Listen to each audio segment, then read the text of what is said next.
You are still looking at the president live in North Charleston, South Carolina.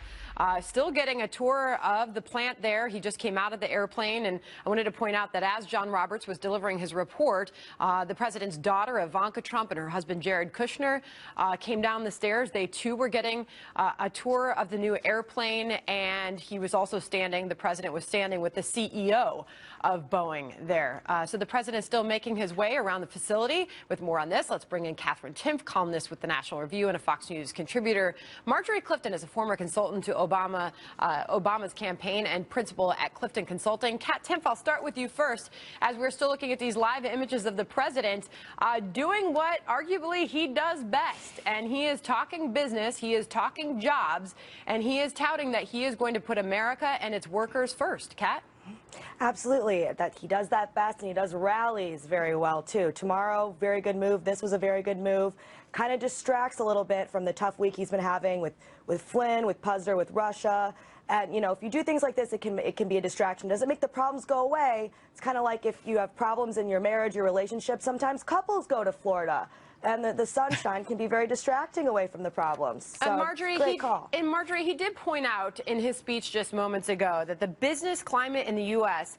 under this administration has changed. He is using the opportunity to already tout a lot of the accomplishments that the Trump administration has seen since January 20th. They have been listing them. The stock market boom that we have witnessed, companies continuing new investments in America. They are quick to point out that things are happening regardless of what you are seeing and reading in the news. Marjorie?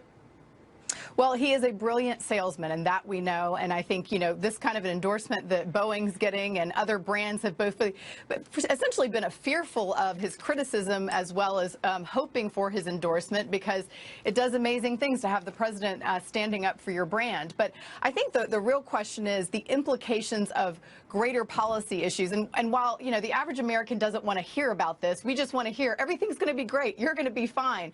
You have to look at, for example, his recent appointment of the Labor Secretary, who's planning on cutting Medicaid and Social Security. Those hit your workers and the people that he's talking about the most. The removal of Dodd-Frank. And is there going to be a replacement that puts protections in place that prevent another subprime mortgage crisis or other things that greatly impacted those worker communities? So it sounds great. Believe me, everybody wants everything to be great.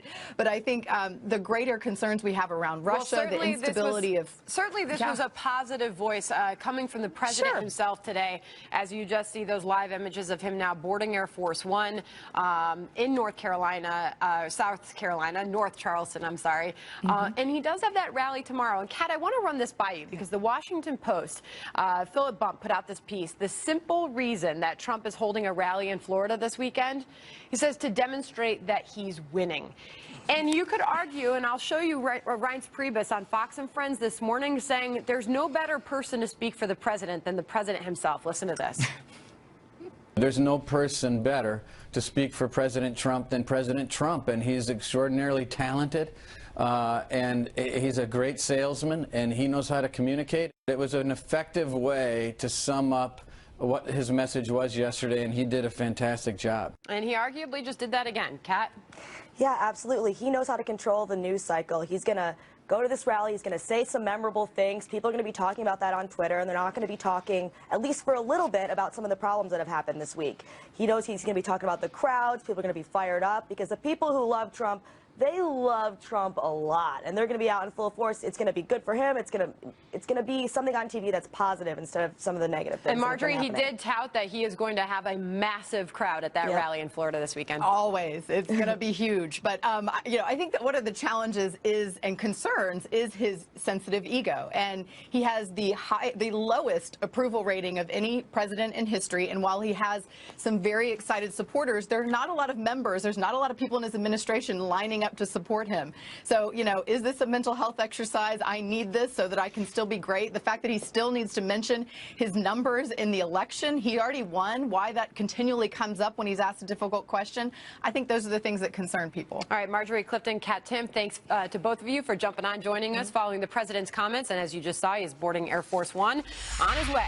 All right, well, the Senate just moments ago voting to confirm Scott Pruitt as head of the EPA.